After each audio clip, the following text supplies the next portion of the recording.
Hello guys, pag-usapan lang natin ang breaking news. Ayon kasi sa bali-balita, lagot na Daniel Padilla, inaasar daw ni na Catherine Bernardo at Mayor Mark Alcala.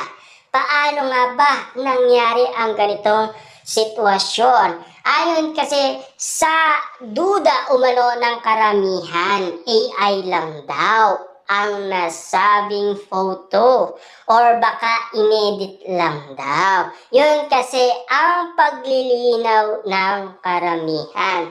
Or baka hindi nga ba matanggap ni Catherine Bernardo na si Kyla Estrada na ang kasama ni Daniel Padilla. At marami pang bulong-bulungan na usap-usapan. Ayon daw sa mga netizens, Mayor Mark absent na naman kasi nakikipag-date umano kay Catherine Bernardo at inaasar pa itong si Daniel Padilla. Pero ang hindi nila alam, mas masaya pa si Daniel Padilla at Kyla Estrada sa kanilang relasyon.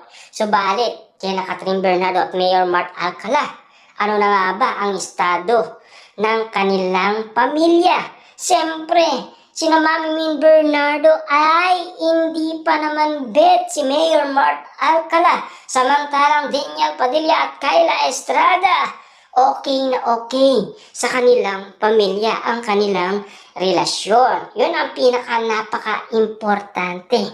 Ika nga ng karamihan. Bakit pa ba may mga ganitong sitwasyon? Mayor Mark absent para lamang makisama kay Catherine Bernardo. Siyempre, girlfriend niya. Kaso nga lang, yung dapat gampanan bilang mayor, hindi niya daw nagagawa ayon kasi sa mga netizens. Talagang todong-todo ang pambabatikos ng iba't ibang mga netizens patungkol umano kina Catherine Bernardo at Mayor Mark Alcala. Siyempre, ganoon din naman umano kina Daniel Padilla at Kyla Estrada. Hindi naman nawawala yon, di ba? Saka kung ano man ang mapansin nila, siyempre yun talaga ang nasa isipan nila kung sakasakali man.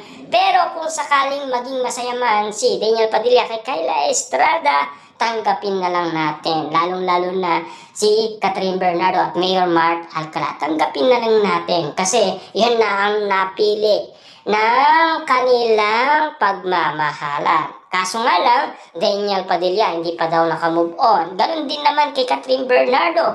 Ganon din ang sinasabi nila na hindi pa rin nakakamove on kay Daniel Padilla. Siyempre, more than 11 years ang pagsasama nila. Paano nga nila makakalimutan yon? Mahirap daw bitawan ang nasabing relasyon.